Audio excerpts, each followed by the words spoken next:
이사야 42장 말씀을 중심으로 성탄 본문으로 삼았죠. 중요한 것이 그는 소리를 높이지 않는다 그랬습니다. 소리를 높이지 않는다. 예수님은 소리를 높이지 않으실 것이다 라고 이사야가 예수님 오시기 600년 전에 예언했습니다. 예수님이 소리를 높이지 않는다는 것은 목소리 볼륨이 작다 그런 뜻만은 아니에요. 예수님이 인자하시다. 예수님이 온유하시다. 그것을 드러내는 것이에요. 정반대되는 부류가 있죠. 목소리를 높여서 힘으로 강압으로 내리누르는 사람들. 이 세상을 통치자입니다. 예수님의 부모라고 할 수 있는 마리아와 요셉이 왜 베들레헴에 갔습니까? 언약 때문에 가긴 했지만 그 당시의 지도자인 케사르, 시저라고도 하는 로마 황제가 고향으로 다 돌아가서 호적해, 등록해 힘으로 눌렀기 때문입니다. 큰 소리로 눌렀기 때문입니다. 그러나 예수님은 온유하셔요.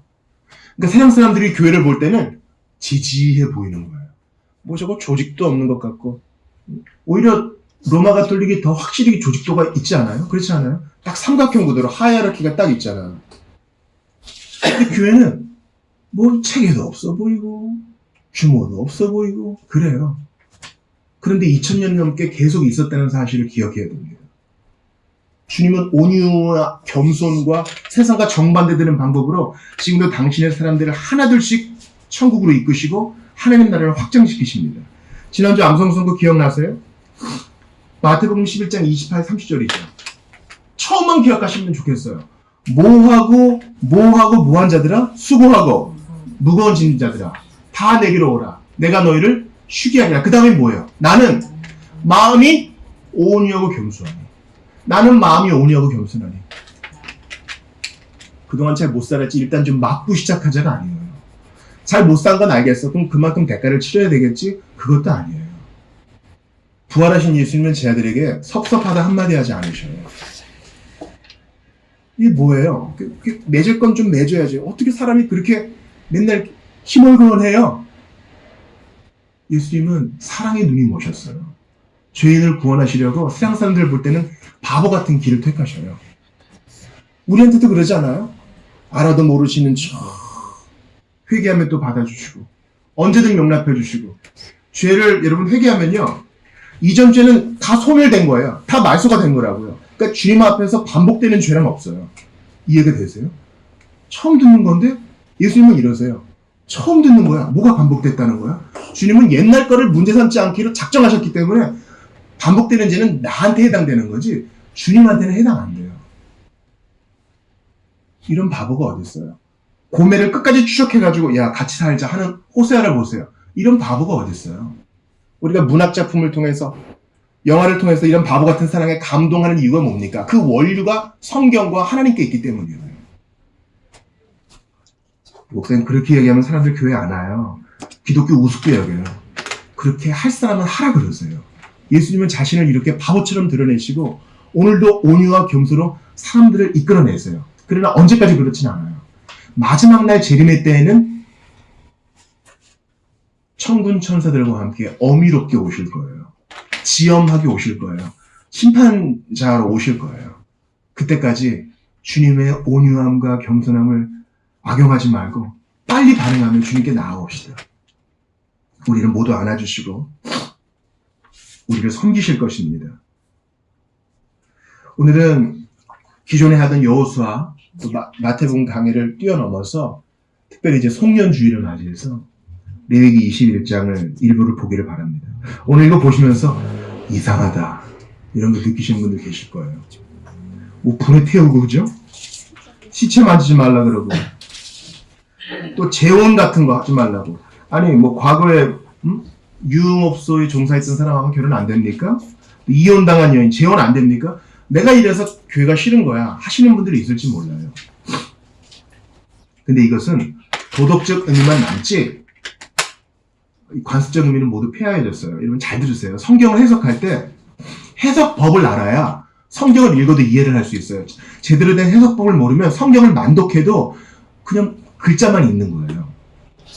예수님이 십자가에서 돌아가서 숨이 딱 끊어지셨을 때 생겼던 몇 가지 현상들이 있어요.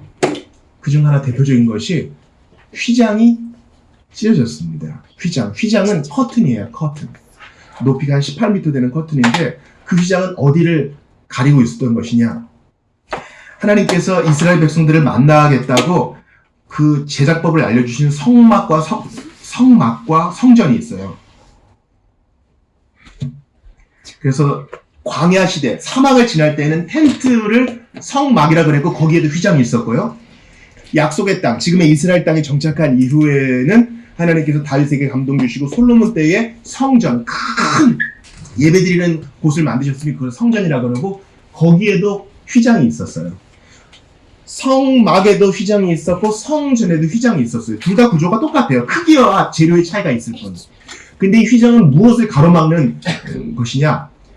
성막과 성전 안에는 크게 두 가지로 구분할 수 있는데 성소가 있고 지성소가 있어요. 이게 긴 교실 모양의 구조로 되어 있는데 한 4분의 3 정도는 성소라 그러고 4분의 1 정도는 지성소라 그래요. 그러니까 지는 지극히 거룩한 곳이고 성소는 그냥 거룩한 곳이겠죠. 이 지성소와 성소를 가리는 것이 바로 휘장 커튼이었어요. 이 지성소는 누구만 들어갈 수 있느냐? 누구만 들어갈 수 있어요? 오늘 본문에 해답이 나와 있어요. 오늘 본문에 10절부터 10절. 10절에 지성소에 들어갈 수 있는 자가 나와 있죠. 누굴까요? 퀴즈입니다. 대제사장이죠. 제사장들 중에서도 가장 높은 자, 백성들을 대표하는 자만 1년에 딱 한 번 이스라엘 절기로 7월 10일에 지성소에 들어가서 백성들의 죄를 대신 사죄하면서 하나님께 예배할 수 있었어요. 거기에 언약궤가 있었고 거기에 그룹들, 천사들의 형상이 있었고 거기서 주님이 그들을 만나주시겠다 그랬습니다. 그런데 예수님이 십자가에 달려서 구속의 일을 이루실 때 잘 들으셔야 돼요. 예수님이 십자가에서 다 이루었다 하시고 6시간 매달리시면서 숨이 딱 끊어지셨을 때 휘장이 찢어졌어요. 이제 접근 금지가 풀렸어 이겁니다. 이제 누구나 다 올 수 있어 이런 거예요. 무서운 하나님, 벌 주시는 하나님, 피가 있어야만 올 수 있는 하나님이 아니라 이제 나의 아들 독생자가 영단반의 피를 흘렸으니 더 이상 피 흘릴 필요 없고 동물의 피 필요 없고 예수를 믿으면 올 수 있어 하고 휘장이 찢어졌어요. 휘장이 어디에서부터 어떻게 찢어졌을까요? 가로로 찢어졌을까요? 사선으로 찢어졌을까요? 밑에서부터 푹 찢어졌을까요? 위에서부터 아래로 찢어졌을까요? 어디서부터 찢어졌을까요? 위에서부터 아래로 찢어졌어요. 이 말은 아래로부터의 구원이 안 된다는 뜻이에요. 자, 우리가 열심히 살고 열심히 노력하고 동생에게 친절하게 하고 누나나 형한테 화 한 번 안 내고 이래서 한 계단 한 계단 밟아서 주님께 올라갈 수 있을 거라 생각하세요? 안 그런 걸 여러분들이 아시죠? 마음은 안 그렇잖아요. 행동은 내가 욕을 안 할 수 있어요. 그러나 속으로는 부글부글 하는 거 여러분 아시죠? 제가 이런 예를 종종 듣는데요. 발밑에 개미들이 많이 있어요. 그 개미가 나한테까지 한번 올라오려고 내 얼굴까지 올라온다고 생각해 보세요. 어떤 개미는 무릎까지 올라올 테고 어떤 개미는 허벅지까지 올라올 수 있을 거예요. 그러나 내가 간지러워서 툭툭 쳐버리면 더 이상 올라오지 못합니다. 많이 올라온 개미나 조금 더 많이 올라온 개미나 별반 차이가 없는 거예요. 하나님은 인생을 꿰뚫어 보시기 때문에 우리가 다른 사람보다 좀 낫다고 하는 것은 우리 기준이지 하나님의 기준에는 미치지 못해요. 그래서 휘장이 아래서부터 위로 찢어지지 못하는 거예요. 오직 위에서부터 아래로 주님이 직접 찢어주셔야 돼요. 우리가 스스로 구원할 수 없으니 하나님께서 내려오신 거잖아요. 지금 그러한 성전과 성막을 섬기는 제사장이 해야 될 규례를 얘기하고 있는 겁니다. 그런데 휘장이 찢어짐으로 말미암아 율법의 관습적인 요소, 시민적인 요소는 모두 없어졌어요. 율법에 3가지 용도가 있는데 첫 번째는 시민법적이에요. 당시 이스라엘은 교회이자 국가였는데 그게 찢어졌어요. 그러니까 우리는 더 이상 세금으로서의 11조를 안 냅니다. 그때 11조는 세금이었어요. 그러면 세금으로서의 11조를 강요할 수 없어요, 교회는. 그거는 휘장이 찢어진과 동시에 없어진 거예요. 더 이상 육체적인 제사장과 대제사장 없어요. 목사는 제사장 아니에요. 여러분이 제사장이지. 모든 믿는 자가 제사장이지. 또한 관습법적인 요소도 없어요. 우리는 다 할례 받지 않아요. 남자아이를 낳았을 때 8일 만에 할례를, 포경수술이죠. 하지 않아요. 이건 관습적인 요소이기 때문입니다. 매달 첫날에 월삭을 드리지 않아요. 그거는 다 관습적인 것이었어요. 이건 다 휘장이 찢어짐으로 없어진 거고 오직 도덕적인 원의, 하나님께서 우리에게 요구하신 영적인 것만 남는 겁니다. 오늘 본문 레위기 21장 1절부터 10절은 주님께서 하나님의 백성이 거룩하게 살아야 된다는 그 원의, 도덕법만 갖고 있는 거예요. 이해가 되시죠? 심의법 사라졌어요. 이스라엘 백성한테 요구하던 거 우리한테 더 이상 요구하시지 않아요. 관습적으로 동물 제사 드리는 거 요구하지 않으세요. 오직 원의, 도덕적인, 영적인 의미만 남아있는 거예요. 자, 오늘 본문 12절 같이 읽어보겠습니다. 시작. 그 성소에서 나오지 말며 그의 하나님의 성소를 속되게 하지 말라. 이는 하나님께서 성별하신 관유가 그 위에 있음이니라. 나는 여호와이라. 여러분, 성별이란 거에 밑줄을 딱 치세요. 성별의 밑줄을 딱. 성은 뭐예요? 거룩하게 별, 구별했다는 거죠. 다시 위로 가보세요. 6절 읽어봐요. 시작. 그들의 하나님께 대하여 거룩하고 그들의 하나님의 이름을 욕되게 하지 말 것이며 그들은 여호와의 화제 곧 그들의 하나님의 음식을 드리는 자인즉 거룩할 것이니라. 여기에 거룩이란 말이 두 번 나오죠. 여기도 밑줄을 딱 치세요. 거룩이란 말은 뭘까요? 뭐가 거룩일까요? 술, 담배 안 하고 욕도 안 하고 좋은 결혼 생활을 유지하고 세금 잘 내는 사람이 거룩한 걸까요? 아니요. 거룩이란 말은 구별되었다는 뜻이에요. 여러분 따라해보세요. 구별되었다. 하나님을 위해 구별되었다는 뜻이에요. 성전과 성막에서 쓰는 물건들은 원래 다 그냥 일반 살림들이 쓰는 거예요. 그런데 주님을 위해서 따로 떼어놓았기 때문에 구별되었다고, 거룩하다고 얘기하는 것입니다. 그러니까 오늘 본문이 얘기하는 말은 너 하나님의 백성이니? 그러면 하나님 백성답게 살아. 이런 뜻입니다. 예수가 너를 위해 피를 흘려주셨니? 그럼 예수님 사랑하는 사람으로 살아. 이 말입니다. 특별한 행동 지침을 요구하기 이전에 먼저 속을 들여다보라는 것입니다. 구별된 백성답게 살아. 너는 그리스도인이니라. 이 땅에 살며 이 땅에 일을 하지만 너는 땅에 속한 자가 아니요 하늘에 속한 자답게 살아. 이것이 오늘 본문의 원의입니다. 여러분 요거를 레위기를 오늘 21장을 딱 집어넣으시고 레위기를 하나만 더 읽어볼게요. 레위기 10장이에요. 자, 그럼 이 거룩이 무엇인지 올 한 해를 마무리하면서 한번 챙겨보기를 바랍니다. 하나님이 원하시는 이 거룩이 무엇인가? 레위기 10장 1절부터 6절을 합독하겠어요.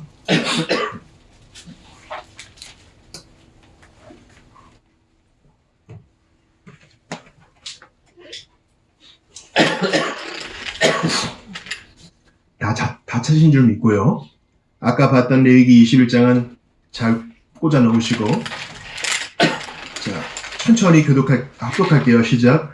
아론의 아들 나답과 아비후가 각기 향로를 가져다가 여호와께서 명령하시지 아니하신 다른 불을 담아 여호와 앞에 분향하였더니 불이 여호와 앞에서 나와 그들을 삼키매 그들이 여호와 앞에서 죽은지라. 모세가 아론에게 이르되 이는 여호와의 말씀이라. 이르시기를 나는 나를 가까이 하는 자 중에서 내 거룩함을 나타내겠고 온 백성 중에서 내 영광을 나타내리라 하셨느니라. 아론이 잠잠하니 모세가 아론의 삼촌 우시엘의 아들 미사엘과 엘사반을 불러 그들에게 이르되 나와 너희 형제들을 성소 앞에서 진영 밖으로 메고 나가라 하매 그들이 나와 모세가 말한 대로 그들을 옷 입은 채 진영 밖으로 메어내니 모세가 아론과 그의 아들 엘르아살과 이다말에게 이르되 너희는 머리를 풀거나 옷을 찢지 말라. 그리하여 너희가 죽음을 면하고 여호와의 진노가 온 회중에게 미침을 면하게 하라. 오직 너희 형제 이스라엘 온 족속은 여호와께서 치신 불로 말미암아 슬퍼할 것이니라. 오늘 생경한 본문을 두 번이나 읽어요. 나답과 아비후가 죽어요. 하나님께서 레위 족속을 성전과 성막에서 봉사하는 사람들을 세우셨고 그 레위 족속 중에서 아론의 후손들을 대제사장으로 세우셨어요. 그러니까 아버지의 뒤를 이어서 대제사장이 될 나답과 아비후가 하나님이 명령하시지 않은 다른 불을 들이다가 주님께 죽임을 당했어요. 그 사도행전 때 판 값을 속였던 부부와 똑같은 일이 벌어진 거죠. 이렇게까지 하셨어야 됐나? 여기에 대해서는 나중에 한번 살피겠어요.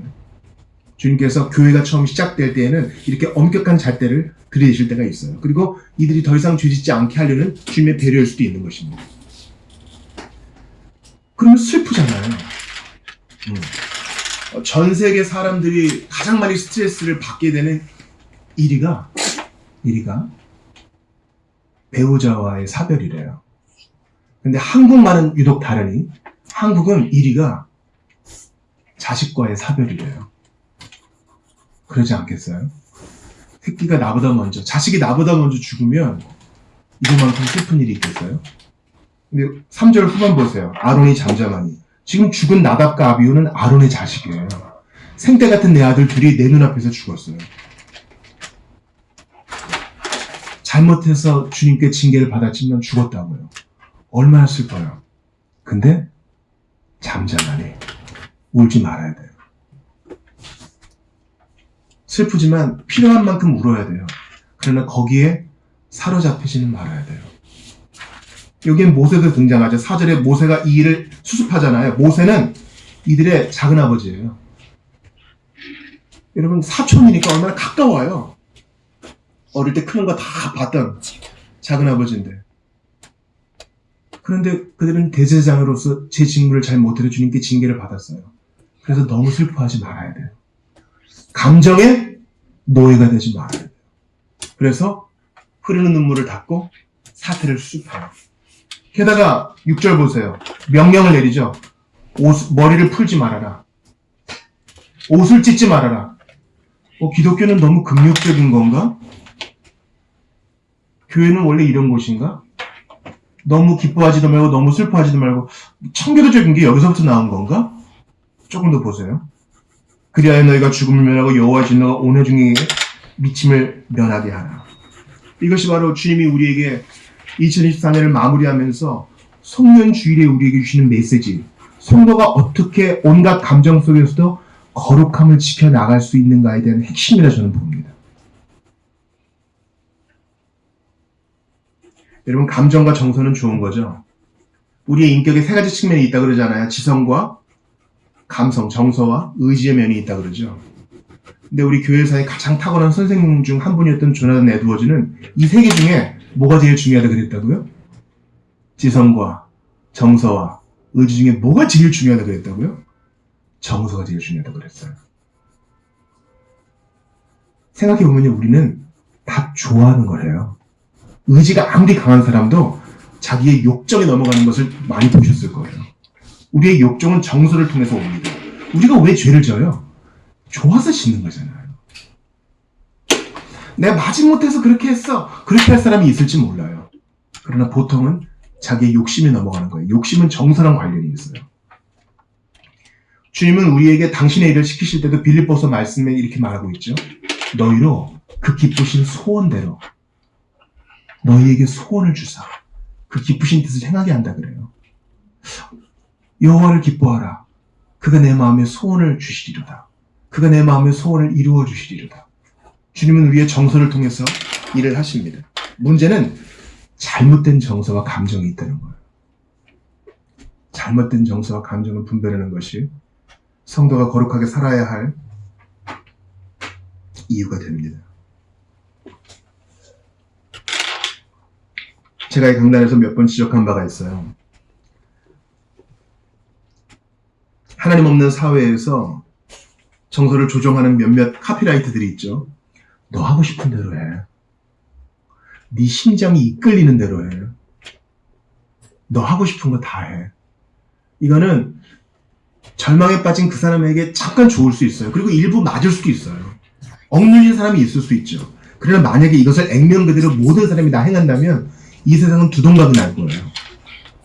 너 하고 싶은 대로 다 해야 할 때 악한 게 포함되어 있으면 어떡하겠어요? 그냥 참된 어른은 다른 것을 하라고 얘기하지 너 하고 싶은 거 하라고 얘기하지 않습니다. 가장 좋은 건 다른 것과 내가 하고 싶은 것이 일치될 때 그때 좀 좋은 일들이 일어나겠죠. 그래서 옛날 우리 선배들은요, 야 우리 좀 의미 있는 일을 해보자 그런 일을 했지 요즘은 모이면 뭐랍니까? 우리 재밌는 거 뭐 좀 해볼까 그러잖아요.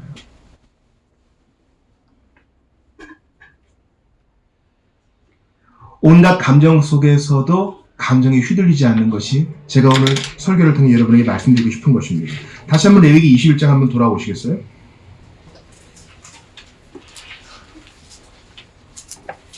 대제사장으로 섬기고 있는데 상이 났어요. 어떻게 해야 됩니까? 11절을 보세요.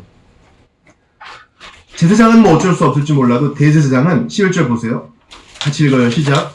어떤 시체든지 가까이 하지 말지니 그의 부모로 말미암아서도 더러워지게 하지 말며. 부모의 상에서도 관련될 것이 없고요. 이러면 불효자가 되는 거 아니에요? 관습법과 시인법은 사라질 때 그랬죠.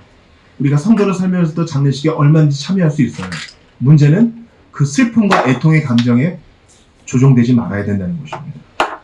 예수님이 이러한 말씀을 하셨어요. 이것과 똑같은 말씀이죠. 마태복음 10장에 보세요. 아버지나 어머니를 나보다 더 사랑하는 자는 내게 합당하지 않고 아들이나 딸을 나보다 더 사랑하는 자도 내게 합당하지 아니하며 또 자기 십자가를 지고 나를 따르지 않는 자도 내게 합당하지 아니하니라. 자기 목숨을 얻는 자는 잃을 것이요 나를 위하여 자기 목숨을 잃는 자는 얻으리라. 감정이라고 다 좋은 거 아니에요. 부모에게 효도하고자 하는 그 감정이 주님을 사랑하는 마음보다 앞서면 그것도 헛된 감정이라는 거예요. 여러분, 그렇게 잘못된 경우를 우리나라에서 종종 보합니다. 우리나라는요, OECD 국가 중에서 자녀에게 부모가 늙어서까지 돈을 제일 많이 쓰는 나라예요. 나는 고생했지만 우리 애들한테는 집 한 채 해줘야지, 이 마음에 노후를 제대로 준비하지를 못하는 겁니다. 그릇된 감정이죠. 자녀를 독립적으로 키워야 하는데 끝까지 내 새끼 하다가 자기도 망하고 자녀도 망하는 것입니다. 그러므로 주님이 참으로 지혜로우세요. 사람이 그 부모를 떠나 배우자와 한 몸을 이룰지니라. 부모를 사랑하는 마음 좋다. 어머니를 사랑하는 마음 좋다. 자식을 사랑하는 마음도 좋다. 그러나 그것이 나를 사랑하는 마음보다 더 크면 그것도 합당하지 않다. 주님이 말씀하세요. 감정을 선영하되 그 감정이 우리를 지배하게 하지 말아야 됩니다. 분별력을 잃게는 하지 말아야 됩니다. 건강한 판단력을 상실해서는 안 됩니다. 그러므로 이단과 사이비를 미디어에서 묘사하는 방식을 기억해 보세요. 이단과 사이비를 잘못된 기독교를 영화나 미디어에서 묘사하는 것들을 생각해 보세요. 기도원에 다 모여 있어요. 정신줄을 놓습니다. 다 열광해요. 이성을 다 출입구에 걸어놓고 왔어. 그게 잘못됐다는 겁니다. 끝까지 마음을 지켜야 된다는 것이에요. 슬플 때는 울어야 돼요. 기쁠 때는 즐거워해야 됩니다. 그러나 그때에도 우리는 그리스도인임을 기억하면서 머리를 풀지 말고 마음을 지켜야 된다는 것입니다. 술을 버린 게 여인 아시죠? 주님께 요청했습니다. 근데 예수님이 아주 냉소적인 말씀을 하세요. 그렇게 들리는 말씀을 하세요. 자녀의 떡을 취해서 걔들에게 줌이 마땅치 않다. 수치와 모멸감을 느낄 수 있죠. 자기는 이방인이니까. 그래도 그 여인은 그 감정에 짓눌리지 않고 끝까지 강청했습니다. 그래서 얻었어요. 여러분, 한국인은 이 감정의 민족이잖아요. 중국 문헌에 우리나라가 처음 등장했던 표현이 동이족은 인 오랑캐고 동은 동쪽이죠. 동쪽에서는 오랑캐는 중국 입장에서 동쪽에서는 오랑캐라는 뜻입니다. 춤과 노래를 좋아하고 활을 잘 쏜다 이런 표현이 있어요. 우리나라는 정서에 약해요. 기본적으로 정서적인 민족이에요. 그러므로 이것을 잘 통제해야 됩니다. 수치와 모멸감이든 잘한 것이든 기쁜 감정이든 잘 통제해야 됩니다. 예수님이 강청하는 기도를 알려주신 그 여인도 한번 생각해 보세요. 찾아갈 때마다 박해하는 재판관이 있어요. 그래서 어떤 감정을 느낄 수 있습니까? 무력함과 분노를 느낄 수 있어요. 안 되나 보다. 그러나 거기에 굴하지 않고 끝까지 매달려서 원하는 바를 얻었습니다. 그럼 우리는 온갖 감정 속에서도 자신을 지켜내야 되는 것입니다. 모세는 조카를 잃었습니다. 아론은 자식을 잃었어요. 그 슬픔 속에서도 성령이 주시는 힘으로 마음을 지켜내는 것, 이게 가능하다고 주님이 말씀하십니다. 여러분, 우리 마음이란 게 얼마나 기만적인지 몰라요. 우리 감정이란 게 얼마나 기만적인지 몰라요. 어떤 때는 세상에 나 혼자인 것 같아. 어떤 때는 내가 온 세상의 왕이 된 것만 같아요. 그건 헛된 감정이에요. 참된 성도는 성령이 주시는 힘으로 말미암아 이 모든 것을 통제하는 것입니다. 제가 이렇게 감정을 통제해야 됨을 복음서에서 몇 가지 발견했으니 여러분께 읽어드리겠습니다. 누가복음 7장 13절이에요.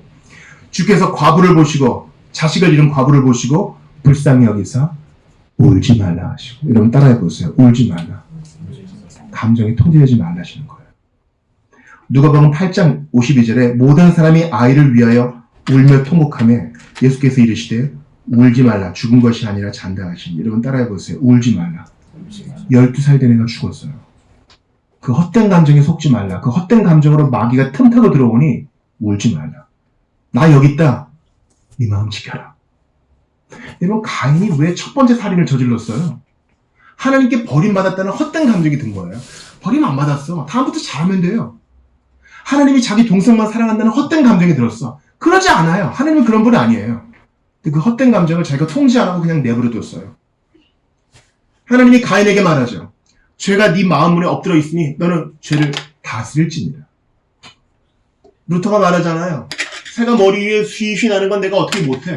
새가 빨리 나는 새를 어떻게 잡습니까? 그러나 새가 머리 위에 둥지를 지으려고 하는 것은 막을 수 있잖아요. 자신을 지키세요. 우리나라는요, 특별히 이제 거의 모든 나라가 그래. 옛날에 우리 이제 어른들 생각해 보세요. 옛날에 우리 삼촌들 기억해 보세요. 삼촌들. 지금 생각하면 고작 31살, 32살밖에 안 됐어. 근데 학생이었던 내가 볼 땐 막 어른 같죠. 요즘 31살, 32살은 애예요, 애. 사회가 그렇게 만들고 있어요. 감정을 통제하는 법을 가르치지 않아요. 그래서 사춘기가 길어요. 아니요. 맥체인 성경표를 만든 맥체인은 29이 죽었다고 그랬죠. 우리나라에 언더우드 왔을 때 27, 선교사들이 다 20대였어요. 고종을 자기 권총으로 지켰던 헐버트 다 20대였어요. 우리 기준으로 다 애들이었어요. 그러나 그들은 감정을 통제하는 법을 배운 어른이었습니다.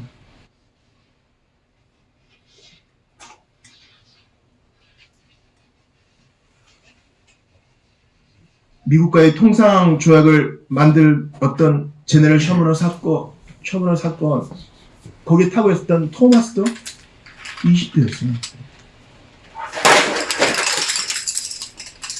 요한계시록 5장 5절도 들어보세요. 장로 중에 한 사람이 내게 말하되 울지 말라! 유대 지파의 사자 다윗의 뿌리가 이겼으니 그 두루마리 그 7인을 떼시리라. 이 봉인된 계시의 책을 누가 해? 세상이 이렇게 엉망인데 이거 누가 해결해? 그래서 요한이 울어요. 그때 주님이 또 울지 말라 하세요. 따라해보세요. 울지 말라. 울지 말라. 울 때는 울어요. 그러나 계속 울지는 말라는 거예요. 느헤미야 8장 9절도 백성이 율법의 말씀을 듣고 다 우는지라. 총독 느헤미야 제사장 겸 학사 에스라와 백성을 가르치는 내 사람들이 모든 백성에게 이르기를 오늘은 너희 하나님의 성일이니 슬퍼하지 말고 울지 말라. 왜 울어요? 성전을 전했는데 옛날만큼 화려하지 않아. 라떼는 들어간 거예요. 그냥 옛날엔 나 잘 살았는데, 옛날에 성전 좋았는데. 아니요. 지금 현재도 부족한 주님의 최선이 있으니 울지 말라는 거예요. 감정에 통제하지 말라는 거예요. 하나님은 지금도 최선으로 우리를 이끄시니 왜 하나님 없는 것처럼 웃느냐? 여러분 2024년 어떻게 살았습니까? 잘 살았나요? 그렇다면 그 성공에 취하지 말고 순적하게 인도하신 하나님께 감사하십시오. 자만심에 취하지 마십시오. 여러분 2014년 잘 못 산 것 같으십니까? 그 실패에 취하지 말고 기도할 이유를 주신 하나님께 감사하세요. 우리는 고상하지 않아서요. 이런 필요가 없으면 도무지 엎드리지 않아요. 내가 실패했다는 이유. 병이 나야 되겠어. 직장에 가야 되겠어. 학교에 가야 되겠어. 저 사람을 인도해야 되겠어. 이런 필요가 없으면 우리 기도 안 했다고요. 그러므로 실패했다는 좌절감과 울적함에 파묻히지 말고 하나님께 매달리는 거. 제가 너무 좋아하는 성도는요. 존경하는 성도는요. 항상 올곧은 사람이에요. 여기 치우치거나 저기 치우치거나 하지 말고 기름 끓듯이 금방 타오르다가 금방 식어버리는 사람이 아니라 그 자리를 지키는 사람, 통합된 인격을 가진 사람입니다. 예수님을 생각하고 마무리하겠습니다.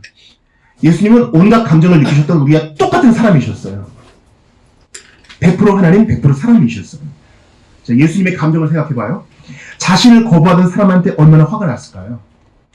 자, 우리 애완견, 우리 애완묘가 내가 집에 왔는데 나를 막 물어. 나를 홀대해. 나를 걷어차. 나한테 오줌 싸. 내 옷에, 제일 좋아하는 옷에 막 똥을 문대. 예수님이 느끼셨던 감정이 바로 그런 거예요. 자, 여러분이 부모가 됐어요? 일을 마치고 집에 왔어요. 내 자녀가 뺨때기로 후려쳐. 내 복부를 강타해. 내 지갑을 훔쳐가지고 막 써. 내 신용카드를 막 끌고 다녀. 예수님이 당하신 수모가 바로 그런 거예요. 자기 백성의 손에 죽임당했잖아요. 믿음 없이 살지 못하는 믿음이 없는 제 아들을 보면서 얼마나 속상한 마음이 드셨을까? 예수님의 감정을 생각해 보세요. 자신을 믿지 못하는 자신의 백성들을 보면 얼마나 배신감과 섭섭함이 드셨을까?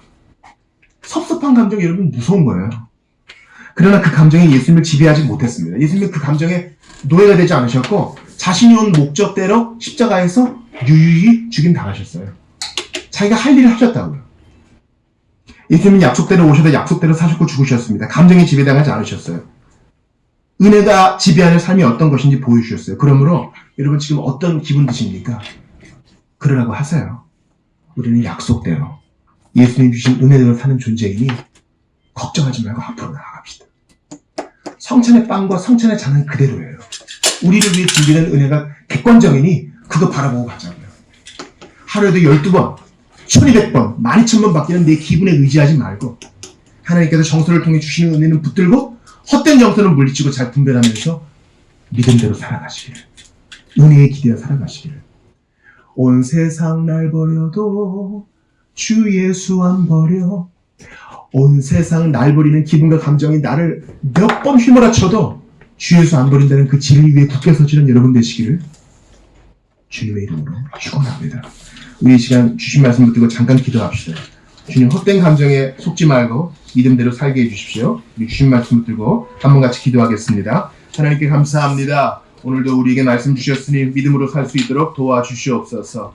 주님, 슬픔과 절망의 감정이 에워쌀 때 있습니다. 바로 그럴 때라도 슬퍼하지 아니하고 주님만 바라볼 수 있도록 은혜 내려주시옵소서.